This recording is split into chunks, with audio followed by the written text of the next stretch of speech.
Hey guys, so I'm here with Sarah and we're about to do her hair extensions, so we're always so excited about that because it's instant gratification, and who doesn't love instant gratification?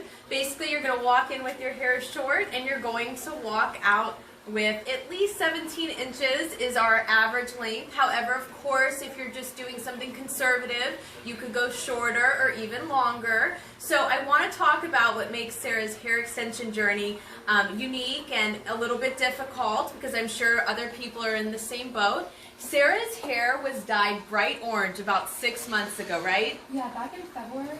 Okay, so in February she had her hair bright orange, and over the past couple months she's been altering it by going over it with a darker color. Now what you can see though is there's different tones of the orange and the brown mixing together and coming through. So some people would say, well, why didn't you just go over her head with one solid brown and be done with it? Well, this actually makes Sarah's hair look very natural, realistic, and it's a very pretty brown at this point. So what we decided to do instead is mix a few different colors to match it perfectly. And that's exactly what it's going to do, and this is what's going to keep her hair looking realistic. If you do one solid color and one solid hair extension, it is going to look like doll hair, and that's never cute.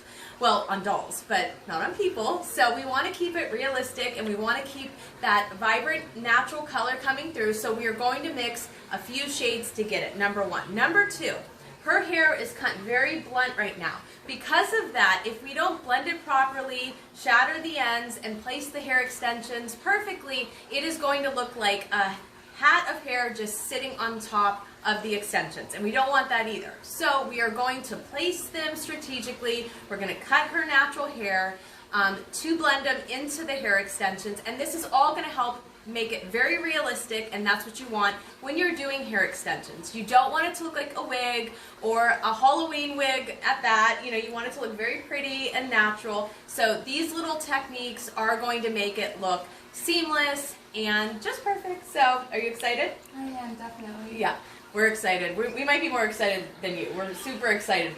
Always about hair extensions, but I know you were looking forward to them. You've done your research. Yes. And yeah, what is the one thing you said not to do when you're gonna get hair extensions done?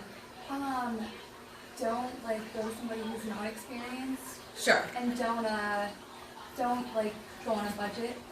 Yeah, so you might, that's probably wise. Everybody has a budget, but it might be something that you have to save for, right? And Exactly. invest in. And that's okay. It's better to have it done right the first time than to just pull the trigger too early, and then you end up with something that was inexpensive but maybe doesn't look that great, and just because they could get you in that, same day. Exactly. Right? No, I definitely agree. Yeah. So definitely wait, invest, do your research, and then they're going to come out perfect. So this is part one of our video. Stay tuned for part two, and we will be showing you the after.